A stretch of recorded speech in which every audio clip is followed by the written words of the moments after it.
to New Jersey Now. I'm Steve Adubato in for Jim McQueenie. Today, the story making headlines in New Jersey and across the nation. A lot of people are calling it Bridgegate. What began as a traffic jam in the town of Fort Lee has become a source of major controversy. And Governor Christie is in the eye of the storm. Tiwa Chang has more. And I come out here today to apologize to the people of New Jersey. I apologize to the people of Fort Lee, and I apologize to the members of the state legislature. I am embarrassed and humiliated by the conduct of some of the people on my team. Christie then announced he has fired two of his inner circle, his campaign manager, Bill Stepien, and Deputy Chief of Staff, Bridget Kelly. In September, after Fort Lee Mayor Mark Sokolich did not endorse Christie for governor, Bridget Kelly allegedly emailed Christie Port Authority appointee David Wildstein, quote, time for some traffic problems. Wildstein then allegedly ordered 2 lanes in Fort Lee entering the George Washington Bridge closed, creating 4 days of traffic gridlock, jamming emergency vehicles, kids starting school, and tens of thousands of commuters.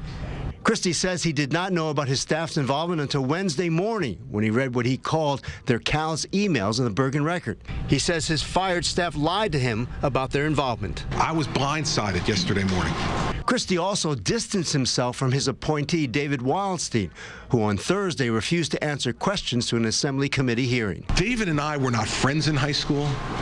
We were not even acquaintances in high school. Christie made a personal appeal at times to reporters in a nearly 2-hour news conference to understand how he felt. I'm sad. That's the predominant emotion I feel right now. Governor Christie then told reporters he hoped New Jerseyans would see he's handled the problem and didn't know about it originally. I asked Christie if he would ask his staff if other New Jersey mayors were pressured to support him. Now that you know it did happen. Well, sure, of course. Steve Adubato filling in for New Jersey Now host Jim McQueenie. Jim is in a conference in Istanbul, Turkey, and Jim says they're even talking about this story all the way over there. I had a chance to talk to Jim via Skype. Here's that conversation. How you doing, Jim? I'm good, Steve. How could I miss it when the story pursues me here to Istanbul? You can't walk and not see this on TV. Here in Istanbul, airports, restaurants, and my hotel, you just can't escape politics in New Jersey, and this is really an international story. And one name that I'm sure you or nor did anyone else expect to be an international name, Chris Christie maybe, but not Bridget Kelly, the Deputy Chief of Staff who was fired quickly within 24 hours, Jim, of those emails being released in which she said, I guess it's time, not I guess anything, it is time for some traffic on the George Washington Bridge. And David Wildstein, at the time, the executive over at the Port Authority, said, got it. You know her. Who is she? You surprised? I am surprised. She's an extremely good person. I know her well. Between us, we have 8 kids and went to the same Catholic school together, manned the same booths at the summer festival, same PTA meetings and the like.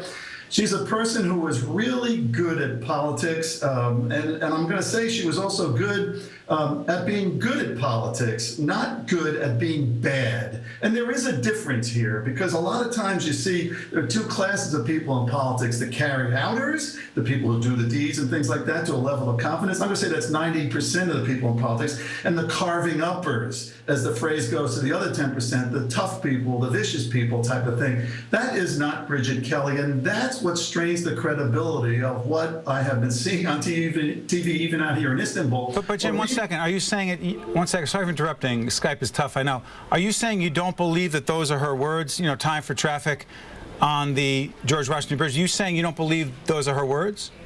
No, I believe those are her words. In fact, Steve, before we went on the air, I called her on her cell phone to talk to her. I guess understandably not picking up cell phone. And God only knows I'm not going to email her on her account now for anything here. But I think those were the words. But I think that she's not an originator. My view of knowing her, she's not an originator for this. She wouldn't be out of radio frequency with her superiors at headquarters, if you will, here. Not that kind of person. A good carrier-outer, someone who's very much liked, and she's also experienced. She was a legislative aide before she was this. So this is no sudden stranger to politics, but she's a good person in it. Something doesn't fit here. But Jim, to be clear, and again, there can be subpoenas, and I imagine that Bridget Kelly, according to Assembly Transportation Committee Chairman John Wisniewski, they'll be calling her in. She'll be testifying, and it's a question as to whether she actually testifies or pleads the fifth, as David Wildstein did when he was called just the other day. The question becomes, but you have no evidence or no information that she was given that direction. That is your instinct, correct?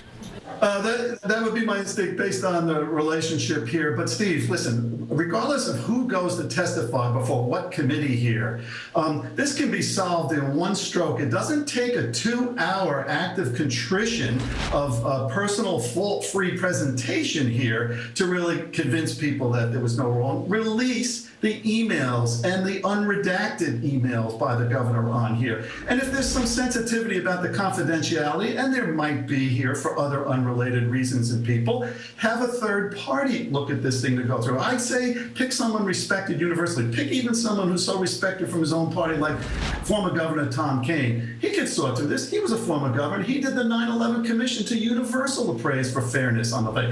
Have him go through that, release that, and then you're going to take away all these issues of witch trials going on for Bridget or anybody else. Jim, my final question. You know crisis communication better than most.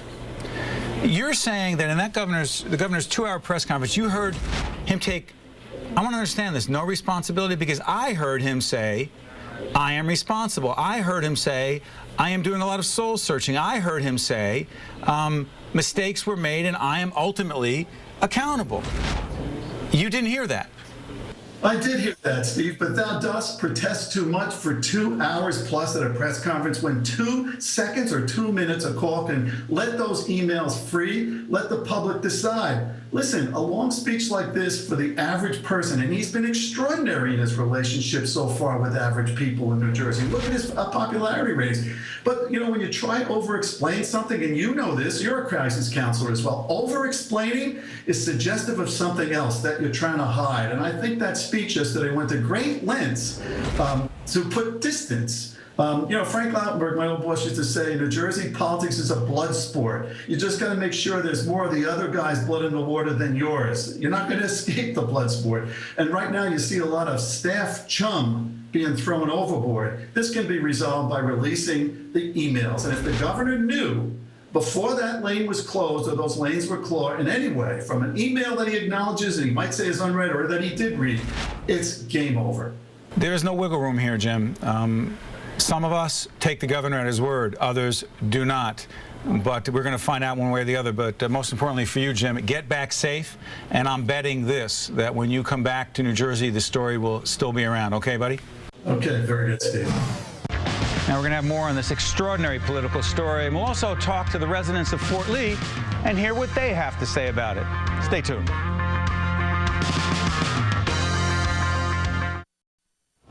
Welcome back to New Jersey Now. I'm Steve Adubato, and for Jim McQueenie. And we continue our conversation about the controversy that many people are calling Bridgegate. Lisa Evers recently went to the town of Fort Lee to see what the residents had to say about all this. And here's that conversation. The George Washington Bridge today in the winter sunlight looks as pretty as any picture.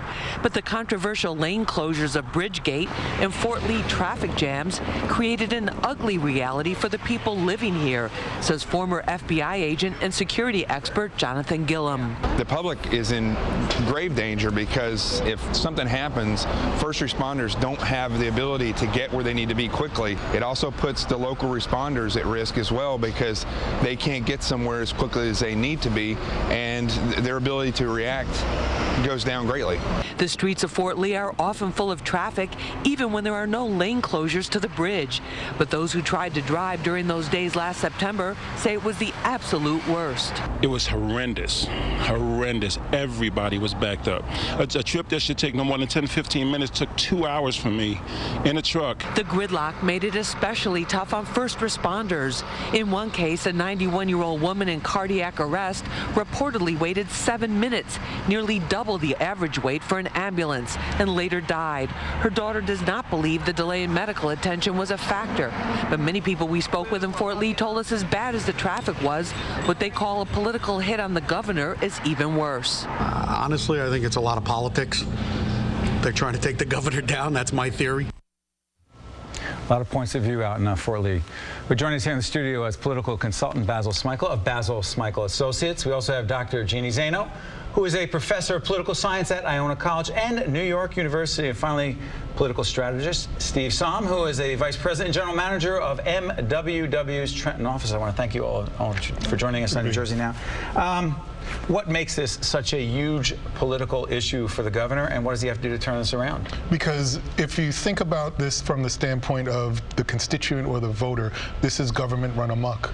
This is an individual who is very popular governor, no question about it, using the power of his office, whether it's him directly or through his staff, to order a bridge closure for political payback. It's bullying, and what constituents don't want. They don't want to know that their government does things like this, that their leaders do things like this, use public resources, use public resources to not only get political revenge, but not have the minds and concerns of the voter and the constituent carried with them when they make this decision. Steve Somm, Governor Christie held this press conference that went almost 2 hours. How far did he go in dealing with the issues that people are concerned about and dealing with the damage? Yeah, unprecedented press conference, 2 hours. Unlike President Obama and Hillary Clinton and others who don't apologize for their mistakes, who don't hold anybody accountable for anything that happens under their watch, this governor acted like a true leader that he is. He took responsibility. He answered questions for 2 hours. He faced the National Press Corps. He fired 2 individuals. He apologized to the people of the state of New Jersey. And he went up to Fort Lee to apologize directly to the mayor of Fort Lee and talk to him about what happened over there. Mark Sokolich, Jeannie, I want to get you back in here, but here's what I want to do. You talked about the governor taking responsibility. Yes. Jeannie, I want you to respond to this. Governor Christie did take responsibility. Let's take a look at it and hear what the professor has to say. I take this action today because it's my job. I am responsible for what happened.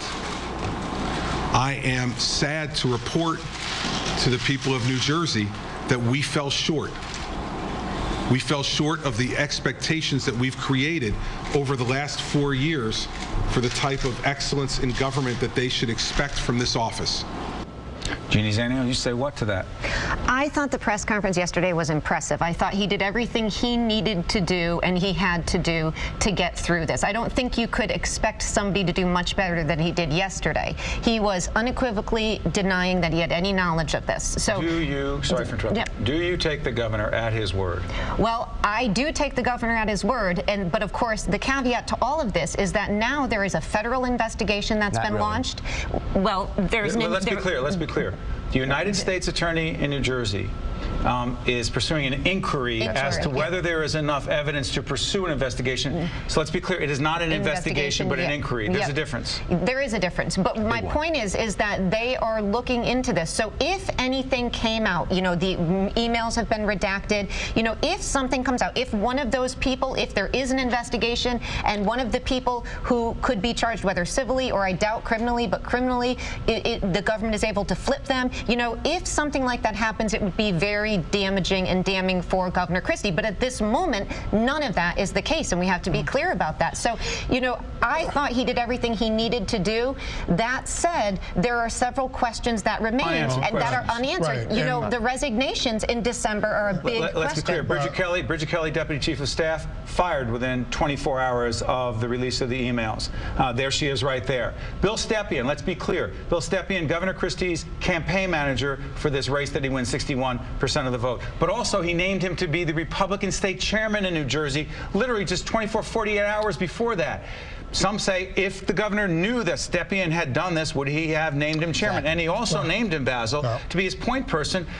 Christie's named the Republican Governors Association nationally. Stepien's his point person. Correct. Now he's out. You say? Listen, from a straight political consulting point of view, that first half hour. You know well. Yeah, thank you. The first half hour of that press conference was brilliant. Very decisive. He looked like he was clearly shocked and appalled by what happened. But the fact that we went on for another hour or so after that, and there were so many questions that were raised because he continued to talk. So I'm questioning. That was a mistake? I don't think it was a mistake so much, but I do think it raises more questions than it does answer those questions. By staying there to answer questions, it was raising more questions. Yes, because now I'm curious about, well, what kinds of conversations were you having with your staff?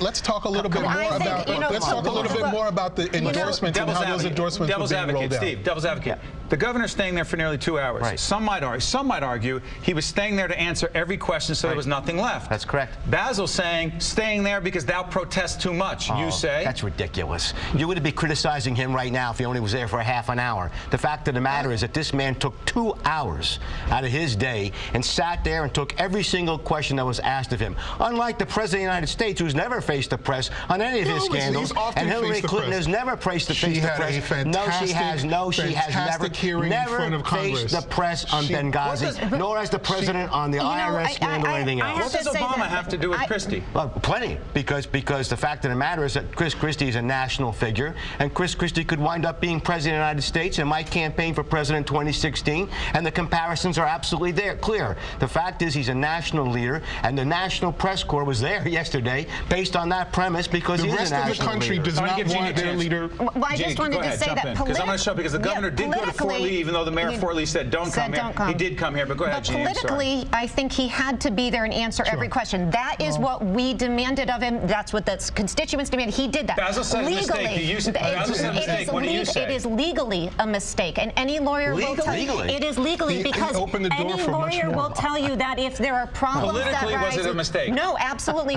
That's my point. There's a difference politically and legally. Politically, he did everything he had to do. Legally, if there are any legal implications, he can open the door for problems. So let me understand any lawyer would tell you don't talk. But Jeannie, I want to understand something. That's always the case. 1 second. I understand what you're saying, but here's the thing.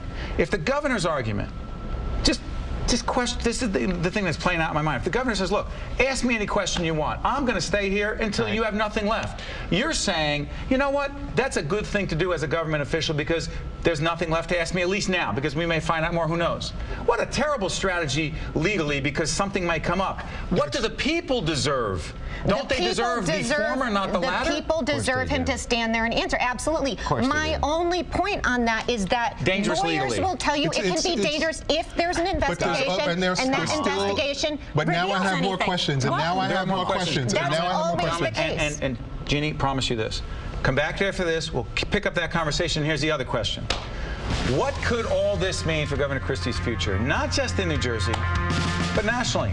Stay tuned.